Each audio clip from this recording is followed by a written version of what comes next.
Hello, I'm Jerry Kirkpatrick, owner of Valley Forge and Welding, and I'm teaching the fundamentals of metal shaping.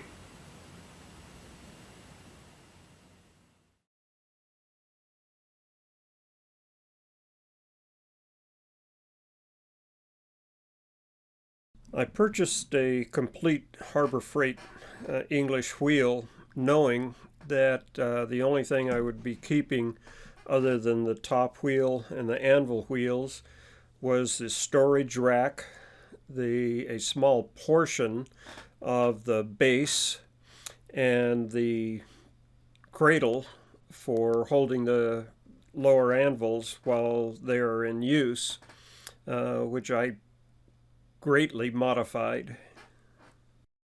The first thing I did was knock out all of the old bearings, the original bearings that came with the lower anvils, and got from Motion Industries these bearings that fit both in the lower anvils and in the top wheel.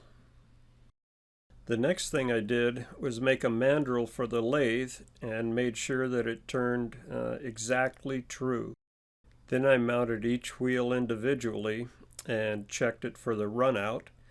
And while I had them chucked up, I spun the lathe and placed a 6-inch rule against each one to find out where the original center was, and they were on center.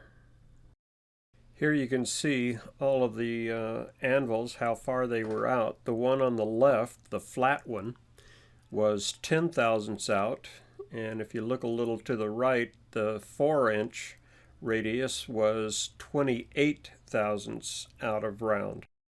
And looking at them at this view, you can see that the centers, as they came from the factory, are not even close. To start the grinding process, I made a very crude one-time use platform for the grinder made out of some countertop for mica and a piece of 1x4 pine. Here you can see all the appropriate holes that I drilled. The one on the left there is for the 12-inch radius anvil.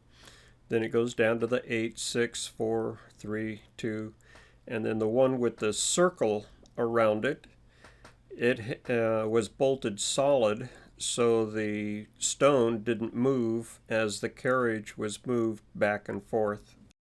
To make sure that the grinder would slide smoothly on the countertop, I put some little Teflon feet on the bottom side of the 1x4, and I used a valve spring and retainer to bolt each of the pivot points down to make sure that the grinding stone, stayed on the center. After assembling the base on the carriage of the lathe, I took a measurement to see how high the pedestal had to be to center the stone on the wheels. I used the foot control from my planishing hammer to turn the grinder on and off. You can see here with the irregularity in the pattern on these wheels that it was going to take quite a bit of grinding to get down to a constant size.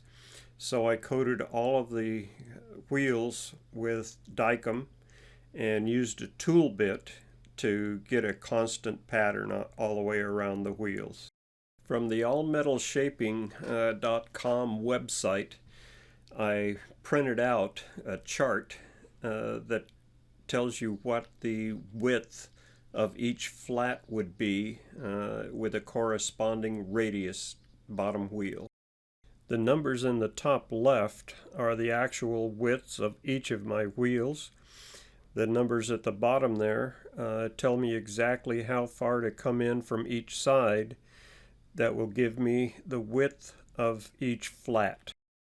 After setting my calipers and then the square to the appropriate widths, I then scribed a line on each of the wheels that would give me the flat. After bolting the carriage in the stationary position, I started grinding the flat. Here are all the wheels after grinding the radiuses and the flat. I used the mandrel from the lathe to start polishing the wheels on the belt sander. Here are all the wheels finished all the way down to 800 grit. After completing all of the anvil wheels, I checked the top wheel and found that it was 8 thousandths out, so I chucked it up in the lathe, turned it true, and then polished it to the 800 grit, and with that the project was complete. Thanks for watching.